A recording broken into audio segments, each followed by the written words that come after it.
Hey everyone, and welcome to my first in a series of videos on running solo and GM-less games. In these videos, I'm going to be providing you with tutorials, explanations, demonstrations, and answers to frequently asked questions all around the topic of running solo and GM-less tabletop games. In this first video, I'm going to share with you the 4 primary categories of playing styles when it comes to solo and GM-less tabletop games. So let's start with the first category. The first category I refer to as solo RPG games and pre-written adventures. So in this category, you have a group of games that come in typically books, PDFs, or other documents, or it can specifically be an entire tabletop role-playing system that is all centered around playing tabletop games either solo or GM-less.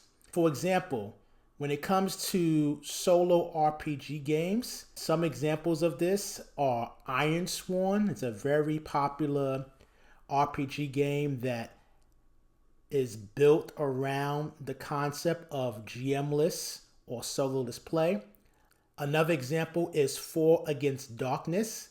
That's another example of a tabletop RPG that is built around solo and GM-less play. And this also includes pre-written adventures for your favorite tabletop RPG.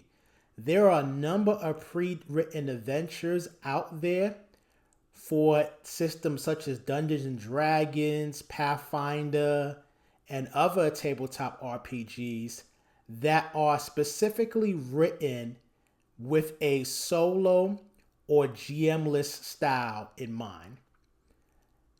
Another part of this category that I would include are interactive game books and PDFs. These are similar to choose your own adventure storybooks. However, the difference is these books have RPG mechanics built in them that allow you to roll and resolve issues as you encounter them in the books. So that's the first category of solo and GM-less play. The second category I would refer to as Game Master emulators and random generators. So with a Game Master emulator or random generator, these systems are built with the mindset of allowing you as the player to be able to do anything you want to do. It's not as structured as a pre-written adventure or a storybook. You can literally do whatever you want to do with these systems, just as if you were running with a dungeon master or a game master. So this includes systems such as the Mythic Game Master emulator, and these systems provide frameworks for generating adventures and outcomes using the system. This also includes random tables that you can roll on that determine events, encounters, and other elements to guide the narrative. The third category I would refer to as journaling role-playing games. And these include games like 1,000-Year-Old Vampire and Tales from the Gods.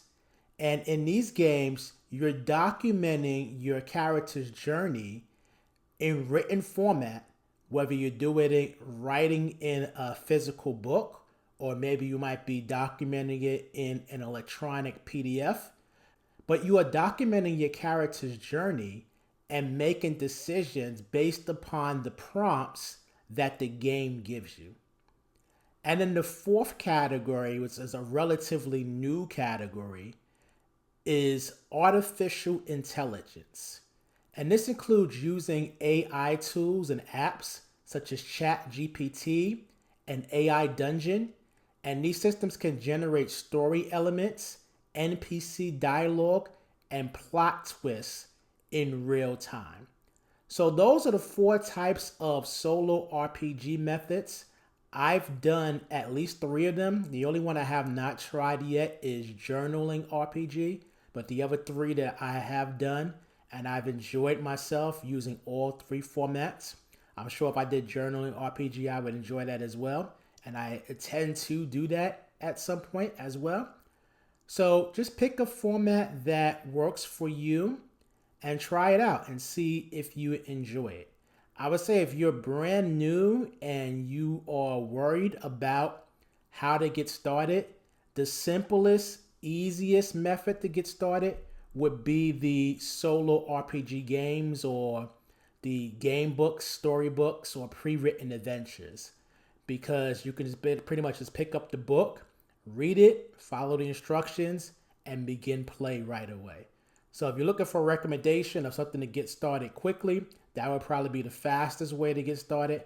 But try all the other methods as well, because each of them all have their advantages and disadvantages. So hopefully you enjoyed that and you now understand some of the different ways that you can play solo. If there's another method that I did not mention that you can use to play solo that you tried, please put that in the comments. I would definitely love to learn more about that particular method. Or it could be just a method that I do know about that I forgot to include in this video. Thank you very much for watching the video, and I will see you next time. Take care.